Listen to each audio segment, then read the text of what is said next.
प्यारे विद्यार्थियों, पिछले चैप्टर में हमने आनुवांशिकी का पार्ट फर्स्ट पढ़ा, जिसमें आपने आनुवांशिकी के बारे में जो भी शब्दावली थी कि आनुवांशिकी क्या होती है, आनुवांशिकता किसे कहते हैं, विभिन्नताएं क्या होती है, इसके अलावा जैसे लक्षण प्रारूप क्या होता है, जीन प्रारूप क्या होता है और आनुवांशिकी में मेंडल का क्या योगदान था, ये सब चीजें आपने पार्ट फर्स्ट में पढ़ी। आज हम पार्ट सेकंड के अंतर्गत आनुवांशिकी की जो शेष चीजें हैं वो आपको पढ़ाने जा रहे हैं, तो ध्यानपूर्वक ध्यान दें। आप सभी को पता है कि मेंडल ने मटर के पौधे के प्रयोग किए और उन्होंने मटर में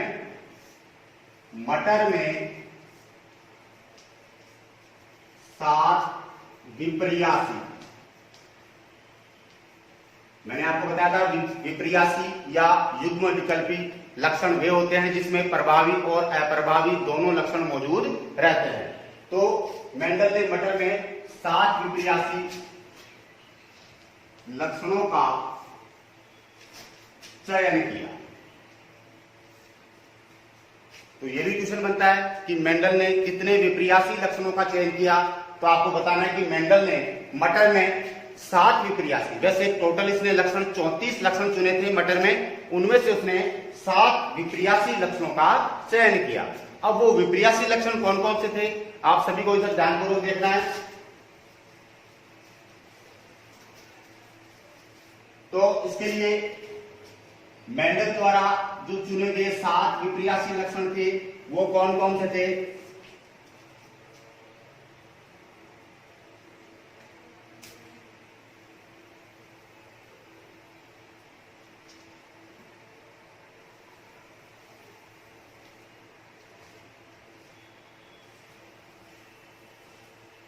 ध्यानपूर्वक देखें इधर। तो मेंडल द्वारा जो 7 विपर्यासी या जिनको अपन युग्म विकल्पी लक्षण भी कहते हैं वो कौन कौन से थे। तो इधर आप लक्षण देखेंगे। विपर्यासी लक्षण में मैंने आपको बताया कि दोनों लक्षणों को रखा जाता है, प्रभावी और अप्रभावी को। तो यहां पे लिखेंगे अपन प्रभावी लक्षण और यहां से लिखेंगे अप्रभावी लक्षण। तो प्रभावी और अप्रभावी दोनों को मिलाकर बोला जाता है विपर्यासी।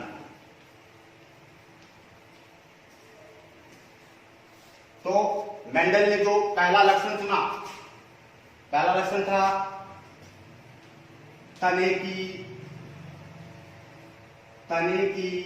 ऊंचाई, तने की ऊंचाई। अब प्रभावी कौन सा होगा, अगर तना लंबा है, अगर तना लंबा है तो वो होगा प्रभावी, और अगर मटर का तना बोना है तो वो होगा अप्रभावी। दूसरा लक्षण था पुष्प की स्थिति, ये पुष्प कहां पे लग रहा है, पुष्प की स्थिति। तो देखिए इधर, अगर पुष्प कक्षीय लग रहा है, कक्षीय लग रहा है टॉप फ्लोर पे तो वो होगा प्रभावी, और अगर अंते लग रहा है, नीचे लग रहा है अंते, तो उसको बोलेंगे अपन अप्रभावी। तीसरा था पुष्प का रंग, इसमें ध्यान दें। तो मटर के पुष्प का रंग बैंगनी है, बैंगनी है तो वो कहलाएगा प्रभावी लक्षण, और सफेद होता है पुष्प का रंग तो वो कहलाता है अप्रभावी। चौथा लक्षण जो चुना आपने, फली का आकार, मटर की जो फली होती है उसका आकार। अगर फली फूली हुई है तो यहां पे लिखेंगे आप फूली हुई, अगर फली फूली हुई है तो आएगा प्रभावी लक्षण, और अगर सिकुड़ी हुई है, सिकुड़ी हुई है तो वो लक्षण कहलाएगा अप्रभावी। इसके बाद में नंबर 5 जो लक्षण था वो था फली का रंग। फली का रंग सबने देखा है, मटर की फली का रंग अगर हरा है, फली का रंग अगर हरा है तो वो लक्षण कहलाएगा प्रभावी, और फली का रंग अगर पीला है तो वो कहलाएगा अप्रभावी। इसके बाद में लक्षण नंबर 6,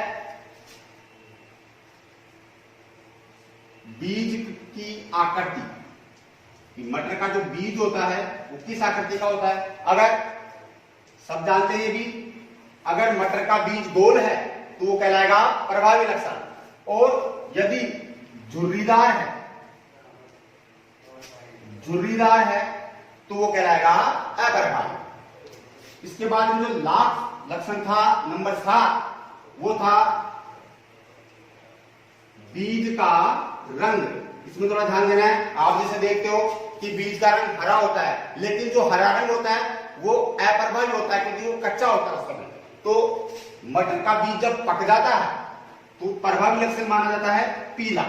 तो मटर का बीज का जो रंग है वो पीला है तो प्रभावी है, और अगर हरा है तो वो अप्रभावी होगा। तो इस प्रकार से मेंडल ने मटर के पौधे पर या मटर के पौधे में 34 विपर्यासी लक्षण चुने, उनमें से 7 लक्षणों का उसने चयन किया, विपर्यासी लक्षणों का।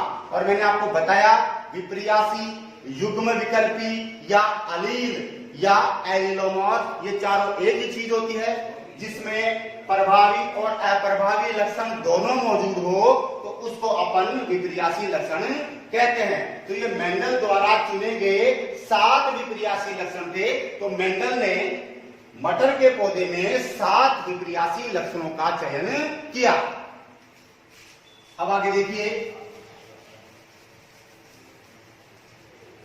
आगे हम मेंडल ने जो आनुवांशिकता के नियम दिए या जो क्रॉस करवाए मटर के पौधे पे, उनके बारे में हम पढ़ेंगे। तो देखिए,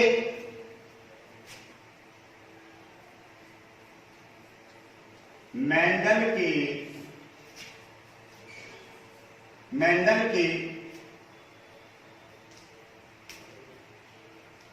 आनुवांशिकता के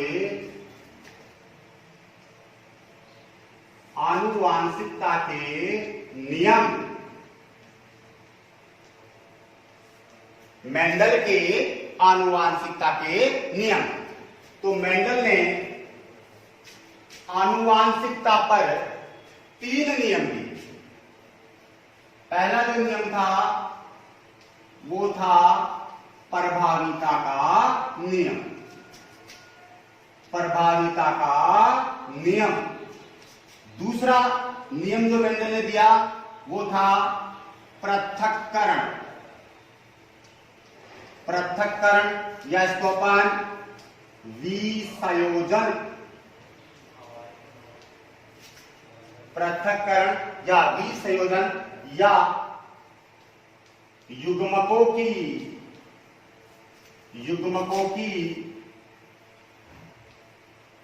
शुद्धता, युग्मकों की शुद्धता का नियम भी कहते हैं। दूसरा नियम यह था।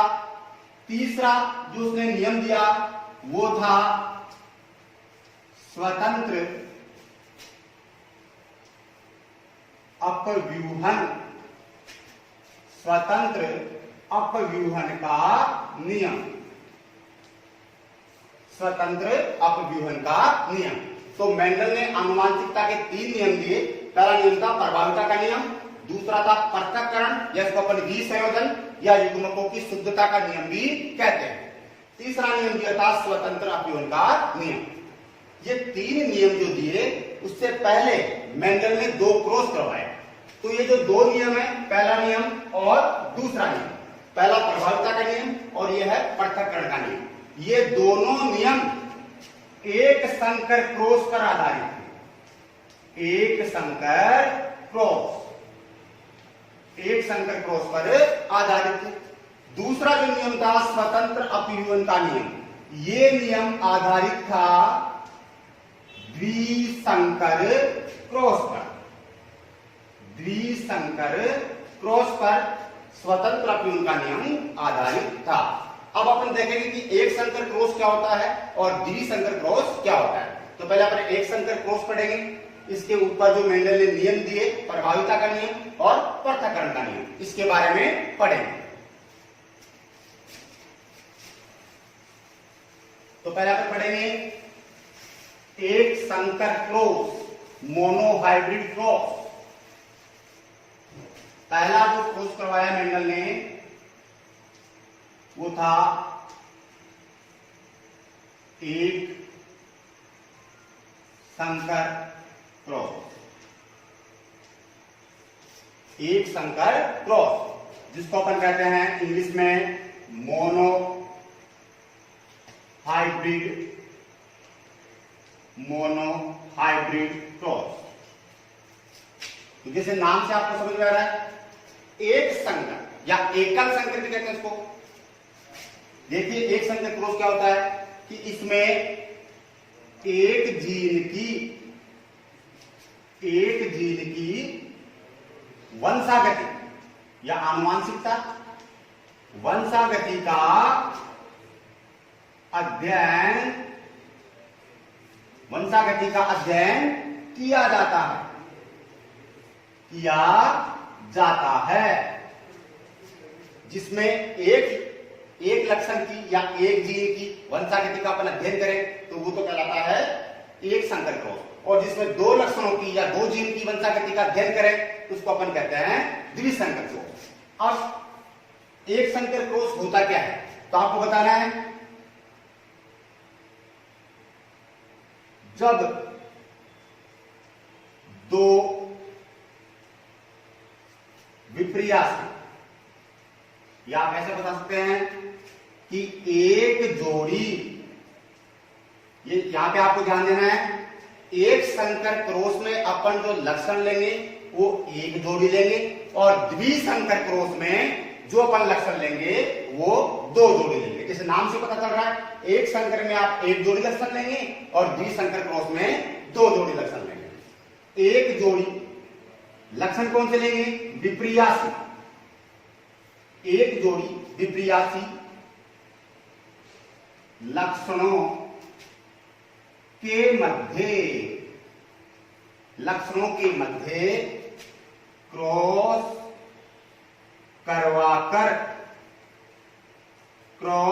करवाकर नई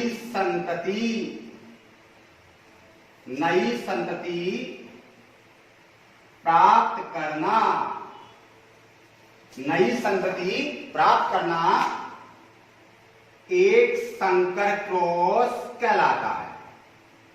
एक संकर क्रॉस कहलाता है। तो ध्यान देना, परिभाषा क्या हो गई? एक जोड़ी विपर्यासी लक्षणों के मध्य क्रॉस करवाकर नई संतति प्राप्त करना एक संकर क्रॉस कहलाता है।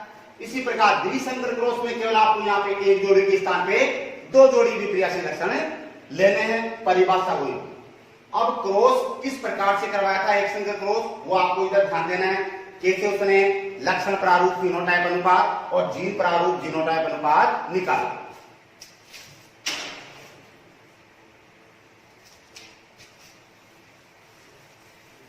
देखिए इधर एक संकर क्रॉस कैसे करवाया जाता है।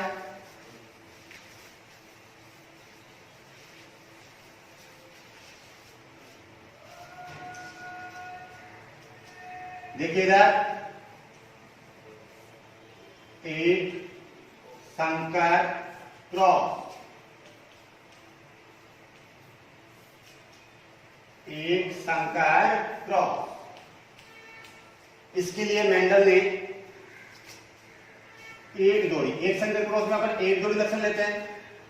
एक जोड़ी शुद्ध लंबे पौधे लिए, शुद्ध लंबे पौधे, तो एक जोड़ी शुद्ध लंबे पौधे लिए। इनका क्रॉस करवाया शुद्ध बौने पौधों से। ध्यान देना, यहां कभी भी अशुद्ध नहीं आएगा, शुद्ध लंबे पौधों से, लंबे पौधे। एक जोड़ी लक्षण तो उसने लिए शुद्ध लंबे पौधे और एक जोड़ी उसने लिए बोने पौधे, शुद्ध बोने पौधे। तो जब आपको मैंने बता रखा है सब सीधा जनकों के बीच क्रॉस होता है, तो ये हो गए जनक, जिनको अपन पेरेंट्स कहते हैं, पी से प्रदर्शित किया जाता है। ठीक है, जनकों के बीच जब क्रॉस होगा तो आपको पता है कि पहली पीढ़ी अपने को प्राप्त होगी एफ होगा। ठीक है, इसके लिए एफ पीढ़ी में क्या होगा, एक लक्षण इधर से आएगा, तो इधर से कैपिटल टी और इधर से आएगा स्मॉल टी। यह पहली पीढ़ी प्राप्त हो गई अपन को F1। इसमें सभी पौधे लंबे प्राप्त हुए, क्योंकि मेंडल ने बताया कि जो प्रभाविता का नियम दिया उसमें यह बताया गया था कि जो प्रभावी लक्षण होता है वो अप्रभावी को छुपा देता है, यानी इसको प्रकट होने नहीं देता।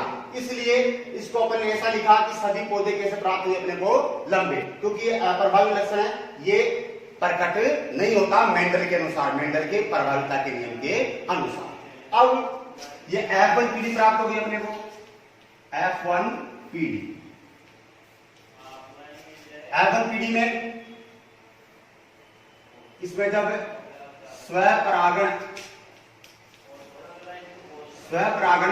करवाया गया तो यहां पे युग्मक बने। तो F1 पीढ़ी के युग्मक कैसे बनेंगे, इस F1 पीढ़ी को आपको दोनों तरफ यहां पे बीच में क्रॉस लगाना है, दोनों तरफ ऐसे कैसे लिखेंगे अपन, F1 पीढ़ी को एक बार इधर लिखेंगे, एक बार इधर लिखेंगे, ये बन गए युग्मक, जिनको अपन गैमेट कहते हैं। युग्मक, इसको जी या गैमेट से प्रदर्शित करते हैं, गैमेट या जी। तो यहाँ पे ये F1 पीढ़ी है, बीच में आपने इनके बीच में F1 पीढ़ी के बीच अपन क्या करवाएंगे, क्रॉस करवाएंगे। देखिए इधर, तो ये युग्मक जो आपके पास बने हैं, तो इसमें इधर वाले को ले लेंगे अपन, ये हो गया नर, ये नर का निशान होता है नर युग्मक, और इधर ले लेंगे अपन, ये मादा का निशान होता है, ये हो गया मादा युग्मक। ये नर युग्मक हो गए और ये मादा। अब इनके बीच अपन क्या करवाते हैं, क्रॉस करवाते हैं। तो पहले ये आपका जो कैपिटल टी है ये इन दोनों से क्रॉस होगा। इसके लिए देखो इधर, इस टी को अपन सबसे पहले इससे क्रॉस करवाएंगे, इस टी को इससे क्रॉस करवाएंगे तो आपके पास बनेगा कैपिटल टी, कैपिटल। ठीक है, अब ये इससे क्रॉस हो गया, अब इसको इससे क्रॉस करवाएंगे, इसके ऊपर से लेंगे, यहां से ये क्रॉस यहां पे हो गया, तो ये बनेगा कैपिटल टी स्मॉल टी, यहां पे बन गया कैपिटल टी स्मॉल टी। इसका काम फिनिश हो गया, दोनों से क्रॉस करवा दिया। अब इसका है तो इसको इससे करवाएंगे और फिर इससे करवाएंगे, इसको यहां ऊपर से ले जाते हैं अपन, ये बना अपने पास। पहले कैपिटल को ही लेंगे, स्मॉल को पहले कभी नहीं लिखेंगे, तो पहले कैपिटल टी और स्मॉल टी, इसके बाद में इसको क्रॉस इससे करवाएंगे, या पे आपको प्राप्त होगा small T small T.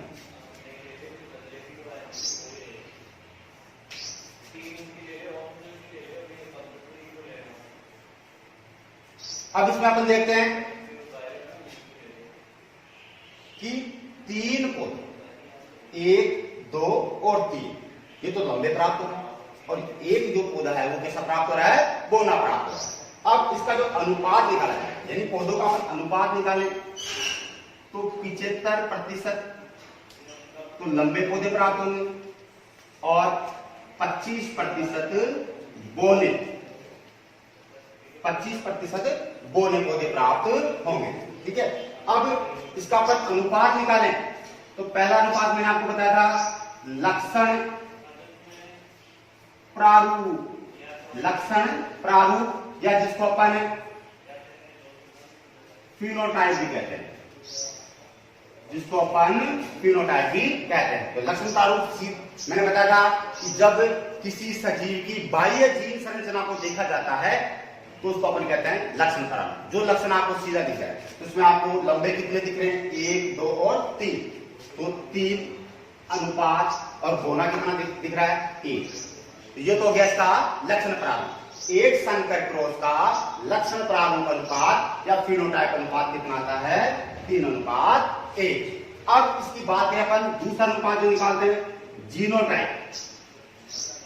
Genotype या जिसको अपन जीन प्रारूप कहते हैं, जीन प्रारूप अनुपात। अब देखिए आपको इसमें शुद्ध लंबा कौन सा है, केवल एक दिखाई दे रहा है शुद्ध लंबा। इसके बाद में ये 2 हैं, ये संकर लंबे हैं क्योंकि इसमें शुद्ध भी आ रहा है और अशुद्ध भी आ रहा है, तो इसको कहते हैं अपन संकर लंबे। तो अनुपात क्या आएगा जीन प्रारूप 1:2 को दिए हो गए 2:1 हो गया शुद्ध लंबा। तो उसका जीन प्रारूप आएगा 1:2:1। ये आपको ध्यान देना है एक संकर क्रॉस में कि एक संकर क्रॉस कैसे होता है, ठीक है। और ये आपको जो प्राप्त हुई है इसको लिख देंगे अपन F2PD। मैंने आपको बताया F1PD के बीच जब क्रॉस करवाया जाता है तो F2PD प्राप्त होती है। यह आपका एक संकर क्रॉस हो गया। एक संकर क्रॉस का जो लक्षण प्रारूप अनुपात आएगा वो कितना आएगा 3:1। और इसका जो जीन प्रारूप अनुपात आएगा वो कितना आएगा 1:2:1, क्योंकि इसमें एक शुद्ध लंबा 1 बन रहा है और संकर लंबे 2 बन रहे हैं और शुद्ध बोना 1 बन रहा है। तो ये होता है एक संकर क्रॉस। अब आगे देखिए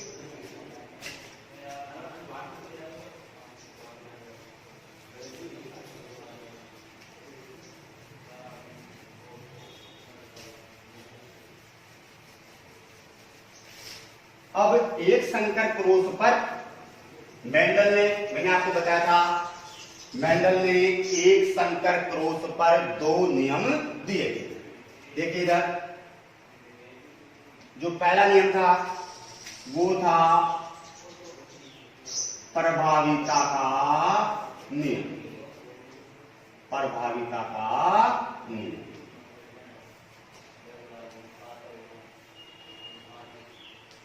पहला नियम था प्रभाविता का नियम।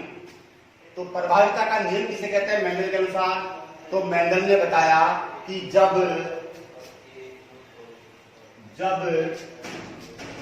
दो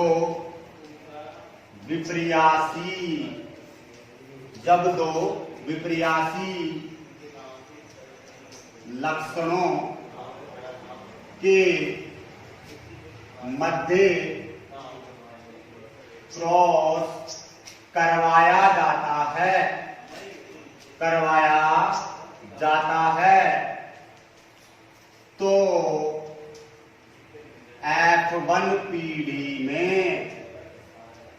F1PD में प्रभावी लक्षण ही प्रकट होता है। F1PD में प्रभावी लक्षण ही प्रकट होता है, जबकि अप्रभावी लक्षण छिपा रहता है। अप्रभावी लक्षण छिपा रहता है। ध्यान से देखिए प्रभाविता का नियम क्या था कि जब 2 विपर्यासी लक्षणों के मध्य क्रॉस करवाया जाता है तो F1PD में केवल जो प्रभावी लक्षण है वही प्रकट होता है और प्रभावी लक्षण इस अप्रभावी लक्षण को प्रकट होने नहीं देता, अर्थात इसको छिपा देता है। जैसे आपने क्रॉस करवा के भी अपन ने देखा था, ये प्रभावी है और ये कौन सा है अप्रभावी। जब दोनों के बीच में क्रॉस होगा तो F1PD में एक इधर से आएगा, एक इधर से कैपिटल T और स्मॉल t, तो ये प्रभावी हो गया और ये अप्रभावी। तो ये प्रभावी लक्षण क्या करेगा, इसको छिपा देगा, इसको प्रकट होने नहीं देगा।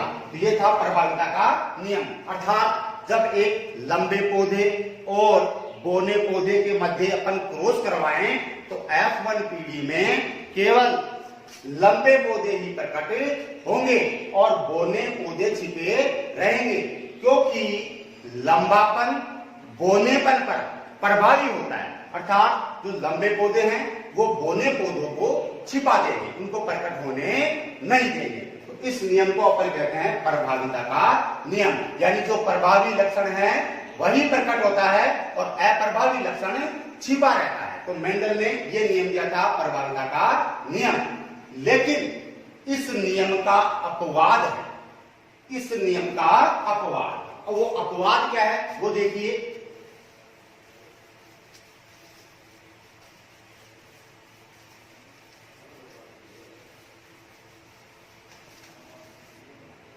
देखिए प्रभाविता के नियम का अपवाद जो है, अपवाद वो होता है अपूर्ण प्रभाविता। अपवाद जिस प्रकार से मेंडल ने क्रॉस करवाया उसी प्रकार से एक वैज्ञानिक थे कोरेंस,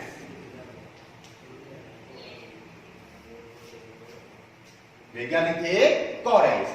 इन्होंने भी मेंडल के समान ही इन्होंने क्रॉस करवाया, लेकिन इन्होंने मटर के स्थान पे दूसरा पादप लिया जिसका नाम था मिराबिलिस जलापा। कोरेंस ने जो पादप लिया वो कौन सा लिया? मिराबिलिस जलापा, जिसको हिंदी में अपन कहते हैं गुलेबांस। इस पादप का नाम होता है गुलेबांस।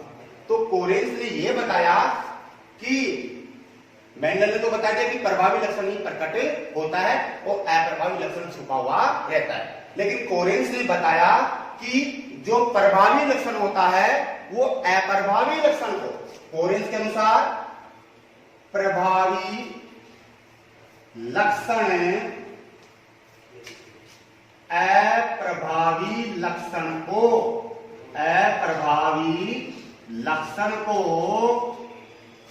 पूरी तरह से नहीं छिपा पाता, पूरी तरह से नहीं छिपा पाता, जिसके कारण F2PD में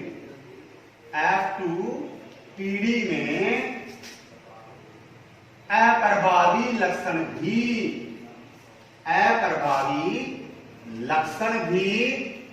प्रकट होता है, अप्रभावी लक्षण भी प्रकट होता है।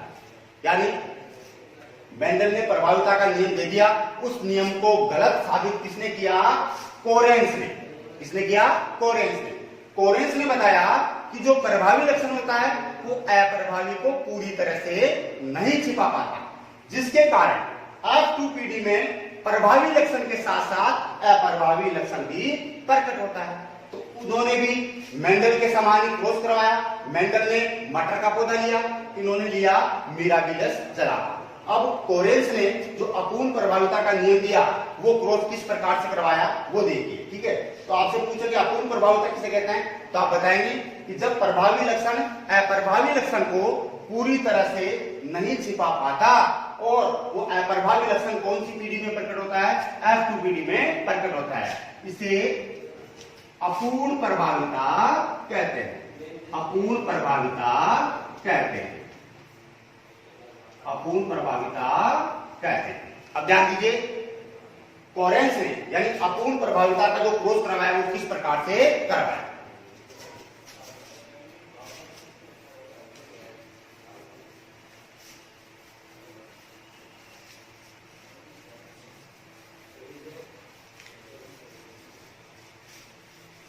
देखिएगा, अपूर्ण प्रभाविता, आप सबको पता चल गया। ये क्वेश्चन आता है कि प्रभाविता के नियम का अपवाद क्या है, तो आप बताएंगे प्रभाविता के नियम का अपवाद है अपूर्ण प्रभाविता।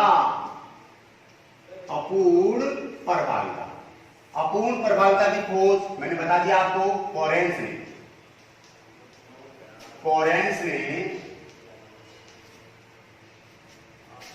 मिराबिलिस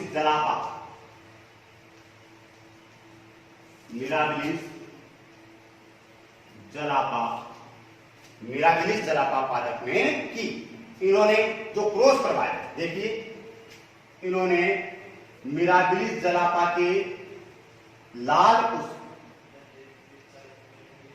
कौन से पुष्प लिए? लाल पुष्प।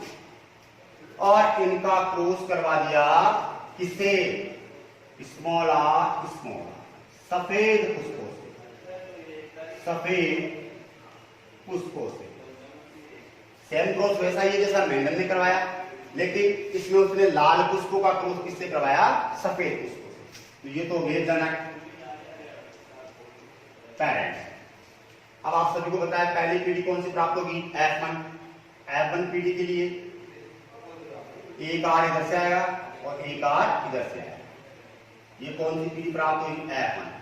जिस प्रकार से मेंडल को कैपिटल टी और स्मॉल टी प्राप्त हुआ था, इधर आ जाएगा कैपिटल आर और स्मॉल आर।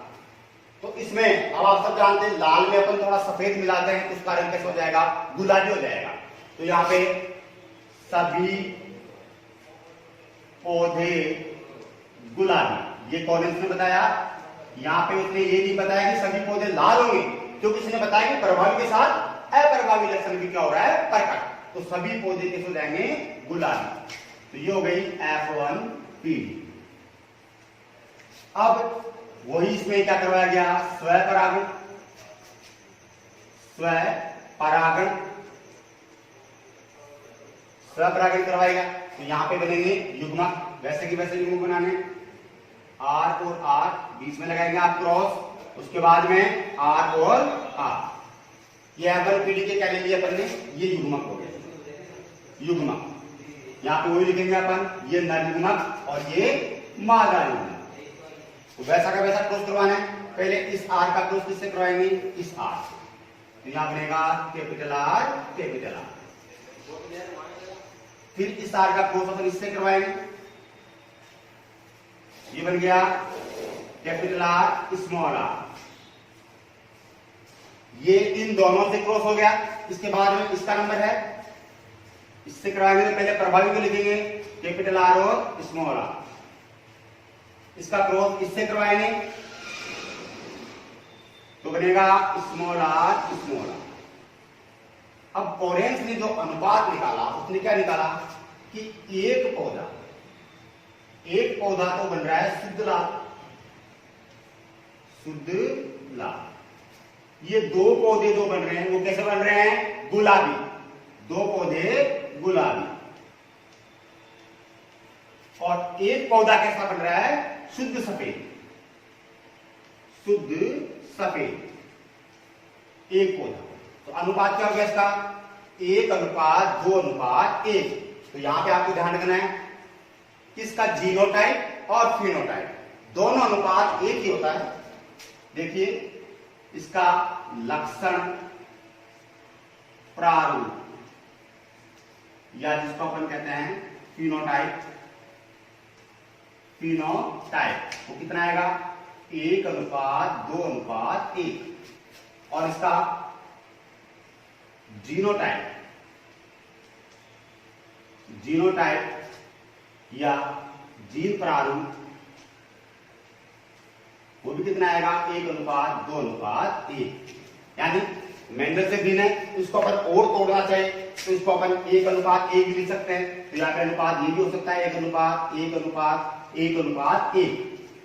तो मेंडल ने जो अनुपात निकाला और कोरेंस ने जो अनुपात निकाला वो काफी भिन्न प्राप्त हुआ।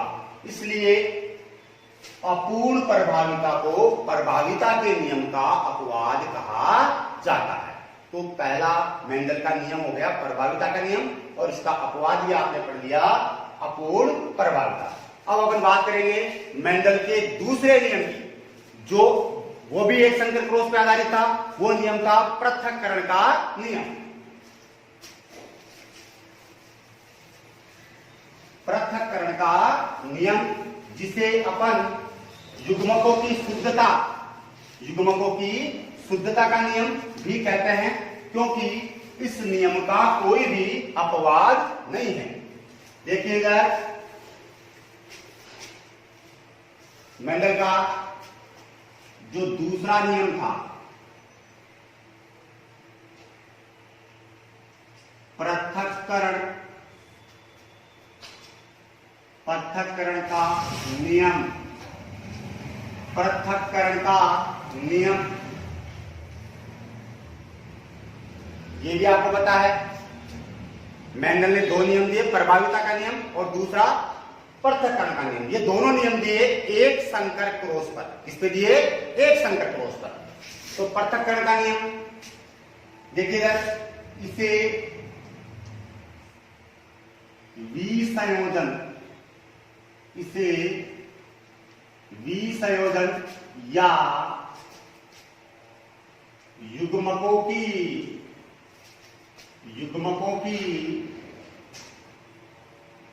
शुद्धता का नियम, इसे विसंयोजन या युग्मकों की शुद्धता का नियम भी कहते हैं। अब देखिए, आपको नाम से पता चल रहा है, इसमें आपको यह बताना है कि जब दो विपर्यासी लक्षणों के मध्य क्रॉस करवाया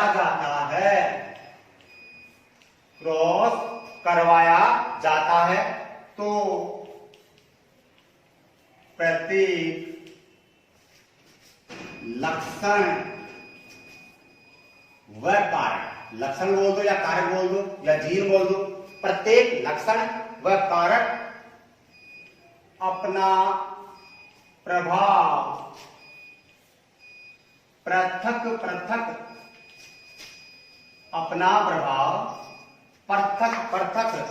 रूप से प्रकट करते हैं। यानी लंबे अलग प्रकट होते हैं और गोले पौधे अलग प्रकट होते हैं। तो आपको ध्यान देना है कि जो पृथक्करण का नियम था, इसे विसंयोजन का नियम या युग्मकों की शुद्धता का नियम भी कहते हैं। जब दो विपर्यासी लक्षणों के मध्य क्रॉस करवाया जाता है, तो प्रत्येक लक्षण व कारक अपना प्रभाव पृथक प्रकट करते हैं, जिसको अपन क्या कहते हैं? पृथक्करण का नियम। यानी जिसमें लक्षण पृथक प्रकट होंगे वो क्या कहलाएगा? पृथक्करण का नियम। इस नियम का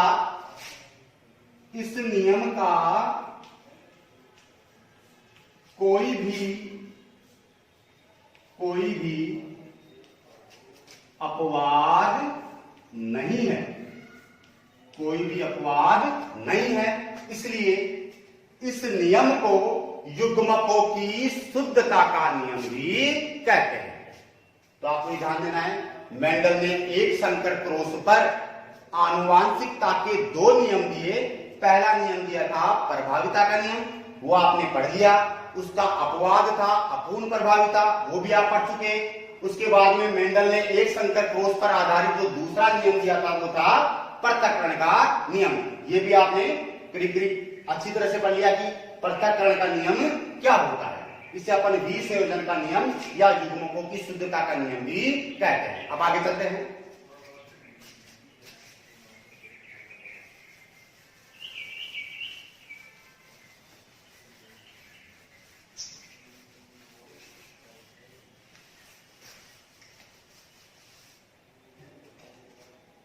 तो मेंडल का एक संकर क्रॉस हो गया, एक संकर क्रॉस पर आधारित दोनों नियम हो गए। ठीक है, अब द्विसंकर क्रॉस से पहले आपको एक संकर क्रॉस पे आधारित कुछ क्रॉस और है जो मैं आपको बताना चाहता हूं। देखिए, एक क्रॉस होता है संकर पूर्वज संकरण, संकर पूर्वज संकरण, जिसको इंग्लिश में बोलते हैं बैक क्रॉस, संकर पूर्वज संकरण या बैक क्रॉस। अब ये कहते किसको? ध्यान देना, जब F1 पीढ़ी के जनकों का क्रॉस, जनकों का क्रॉस। इसमें आपको सीधे जनक नहीं लेने, इसमें आपको केवल F1 पीढ़ी के बीच क्रॉस करवाना है। जैसे आपने क्रॉस करवाया था capital T cross small T, तो आपको F1 पीढ़ी क्या प्राप्त हुई थी? कैपिटल टी स्मॉल टी, ये F1 पीढ़ी प्राप्त हुई। तो इसका ही क्रॉस अपन करवाकर और उसमें F2 पीढ़ी प्राप्त करेंगे। तो ध्यान दे इधर, जब F1 पीढ़ी के जनकों का क्रॉस या तो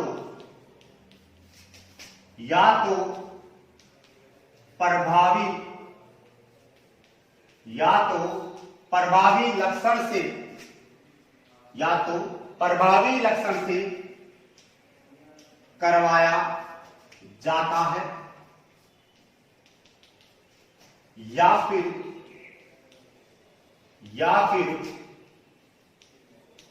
अप्रभावी लक्षण से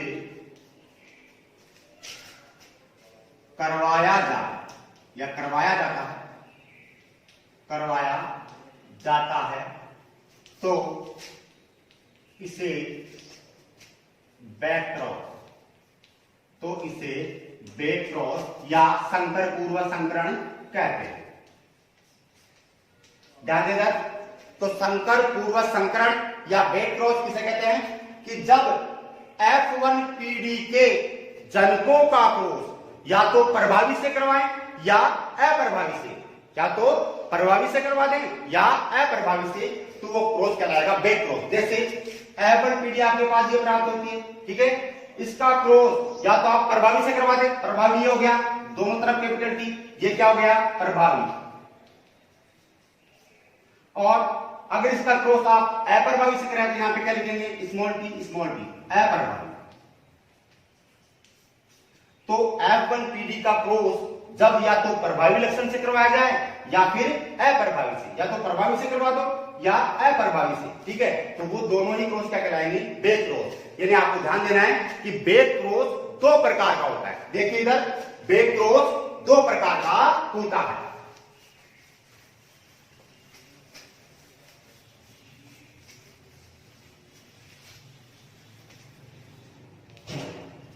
बैक क्रॉस या संकर पूर्व संकरण दो प्रकार का होता है, ध्यान से समझना इसको, ठीक है बेटा। पहला जो क्रॉस होता है, यानी बैक क्रॉस दो प्रकार से होता है। पहला होता है बाह्य संकरण, जिसको अपन बोलते हैं आउट क्रॉस, जिसको अपन कहते हैं आउट क्रॉस। और दूसरा होता है परीक्षण संकरण, जिसको अपन बोलते हैं टेस्ट क्रॉस, ठीक है। तो अब आपको क्या करना है? सिंपल सी चीज है कि बाई आउट क्रॉस को किसको कहेंगे? देखिए बेटा, जब F1 पीढ़ी के जनकों का क्रॉस किससे करवाया जाए? प्रभावी से। ये ध्यान देना, प्रभावी से करवाया जाता है, यानी प्रभावी लक्षण से करवाया जाता है, तो इसे आउट क्रॉस कहते हैं, आउट क्रॉस कहते हैं। समझ में आ गया सबको कि बैक क्रॉस में आपको मैंने बताया कि जब F1 पीढ़ी के जनकों का क्रॉस या तो प्रभावी से करवाएं या अप्रभावी से, तो दोनों ही कंडीशन को क्या कहलाएगा? Back cross. यानी बैक क्रॉस दो प्रकार से होता है। जब आप F1 पीढ़ी के जनकों का क्रॉस जब प्रभावी से करवाएंगे तो वो तो कहलाएगा आउट क्रॉस। और जब आप अप्रभावी से करवाएंगे, F1 पीढ़ी के जनकों का क्रॉस जब अप्रभावी लक्षण से करवाया जाता है करवाया जाता है तो इसे क्या कहते हैं, टेस्ट क्रॉस या परीक्षण संकरण, टेस्ट क्रॉस। तो इस तरह से ध्यान रखना है आपको कि बाह्य संकरण दोनों ही इंपॉर्टेंट चीजें जो एग्जाम में पूछी जाती है कि आउट क्रॉस जो होता है उसमें F1 पीढ़ी के जनकों का क्रॉस किससे करवाते हैं, प्रभावी से, और परीक्षण संकरण टेस्ट क्रॉस जिसमें F1 पीढ़ी के जनकों का क्रॉस अप्रभावी लक्षण से करवाते हैं। आपसे पूछा जाए कि F1 पीढ़ी के जनकों का क्रॉस जब अप्रभावी लक्षण से करवाया जाए तो वो क्रॉस कौन सा होगा, तो आप बताएंगे टेस्ट क्रॉस या परीक्षण। और जब F1 पीढ़ी के जनकों का क्रॉस प्रभावी लक्षण से करवाया जाए तो आपको बताना है वो क्रॉस क्या कहलाएगा, आउट क्रॉस। और दोनों को मिलाकर क्या बोला जाता है, बैक क्रॉस, संकर पूर्वज संकरण। इसमें आप क्रॉस करवाकर देख सकते हैं।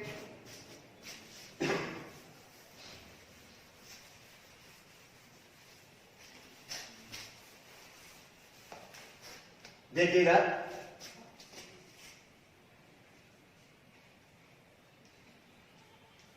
तो बाह्य संकरण, मैंने बताया बाह्य संकरण क्या होता है, आउट क्रॉस, कि जब F1 पीढ़ी के जनकों का क्रॉस प्रभावी लक्षण से करवाया तो अपन यहां पे F1 पीढ़ी कौन सी प्राप्त होती है आपको, कैपिटल T और स्मॉल t। इसका क्रॉस अपन किससे करवाएंगे, प्रभावी से, तो प्रभावी ले लेंगे लक्षण दोनों कैपिटल T। तो ये तो कौन से अपने पास, संकर लंबे पौधे, संकर लंबे, पूरे लंबे नहीं, संकर लंबे। और ये है शुद्ध लंबे,